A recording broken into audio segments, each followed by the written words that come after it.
But yesterday, Donald Trump came out and pardoned Susan B. Anthony, great women's rights suffrage advocate, and it's post her death, obviously, posthumously, but still a great thing for a president to do, to recognize, one of the great woman leaders of our time. And to break that down and talk about the 19th Amendment and the 100-year anniversary, none other than my good friend Xen Sams, who joins me every Wednesday right here in the leadoff spot. Hey, Xen, how are you? Hello, Mr. Tabacco. I'm doing great. So tell us a little bit about, it's the 100-year milestone for women of the 19th Amendment. Donald Trump pardoned Susan B. Anthony. Tell us a little bit of the 19th Amendment history and what we need to know about the women's suffrage movement. Well, Mr. Trump signed a proclamation declaring August as National Suffrage Month and announced his intent to pardon her, which is great. And honestly, that to take the time to do that in the time and place that we're living in with everything going on, I think was extremely, Mr. Trump has a lot going on right now, and to stop and do what he did was, in my opinion, very humbling. And although America turns 244 years old this year, women have only been able to vote for the last 100. And it's this 100th anniversary of the 19th Amendment, which extends voting rights to women. But the suffrage movement goes back really much further than that, John. Suffragists of a lot of different social statuses, races, and groups joined the fight over the years, including deaf women, which was very surprising to me when I found out, that deaf women had joined the movement. That's how strong it was. And suffrage means having the right to vote in a political election. And in America, the path leading up to suffrage was not fair or equal. Before August 26, 1920, certain states allowed women to vote as early as 1866. Black men weren't legally allowed to vote until 1870. So thanks to the 15th Amendment, and we'll go back to the 19th in just a little bit, while a significant milestone, the 19th Amendment did not guarantee full voting rights for all women, and men and women of color frequently faced challenges and intimidation when attempting to vote. So when we discuss suffrage today, you might be familiar, obviously, with Susan B. Anthony, but there was also Elizabeth Cady Stanton, and she was also somebody extremely important. And the suffrage movement would not have been possible without the support of Black abolitionists, immigrants, and Native Americans. And women can vote today thanks to these brave suffragists, ordinary women who stood up, spoke out, demonstrated, got arrested, and sacrificed for equality and didn't back down until they won. And Elizabeth Cady Stanton, she was one of the most well-known leaders of the suffrage movement, and she was among those responsible for calling the 1848 Seneca Falls Convention. So Xen, wait, Xen, let me just ask you this. Let me interject for a moment, if you might. There are people on the Black Lives Matter side of things who are saying that this is racist. We shouldn't be celebrating Susan B. Anthony because she didn't actually fight for the rights of black women. She only fought for the rights of white women. Is there anything to that? That the 19th Amendment's ratification has paved the way for decades of advancements for women of all colors. From the ratification of the Equal Rights Amendment to the number of women enrolled in higher education by way of new businesses founded by women, it's very gratifying to see that women are empowered, are supported, and are achieving success in greater numbers. So I say boo-hoo to that. Understood. All right. Well, look, I felt the same way. Like, I get it. If you had to break that glass ceiling, at least they broke it for women, period.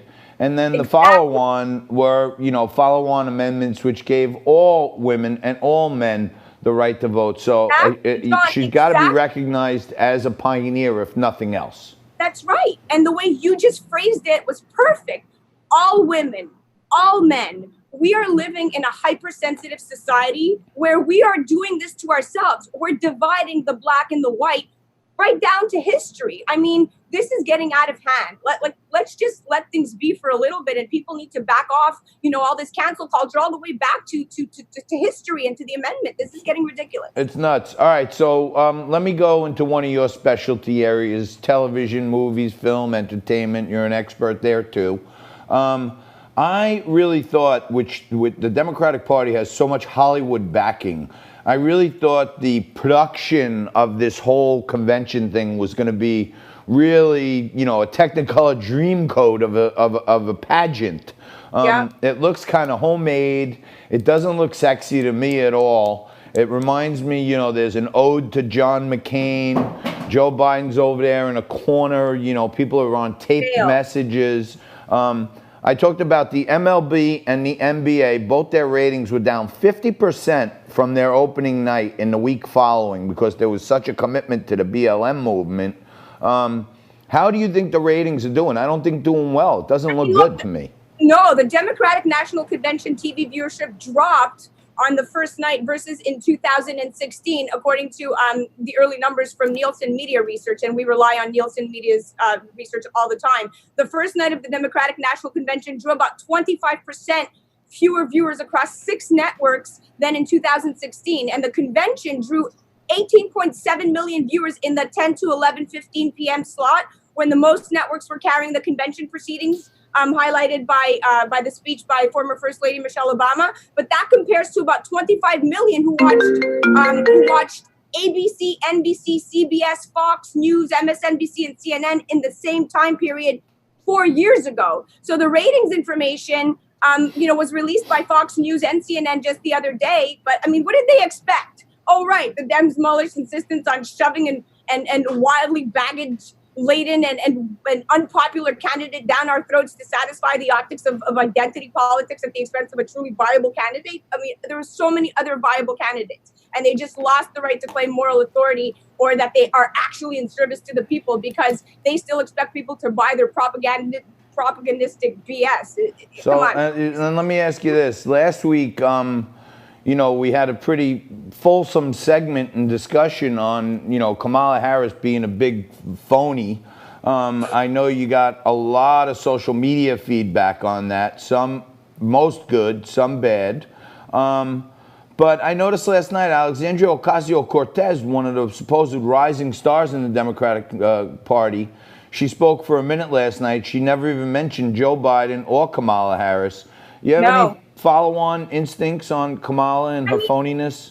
Here's the thing. Much of Harris's work has come from her fake feminism agenda to help women and girls, basically by throwing them in jail for having sex, right? For at least a decade, she fought against campaigns to decriminalize consensual adult prostitution in California, totally ignoring the ardent lobbying of sex workers, criminal justice reformers, and human rights advocates. But Kamala, all under the guise of keeping marginalized women safe, she literally spearheaded raids on immigrant-owned massage parlors in partnership with the Department of Homeland Security. And actually, this raid failed to uncover this imagined modern slavery ring that she was going after. But sadly, what it did do is bring many undocumented workers into contact with people who literally deported them.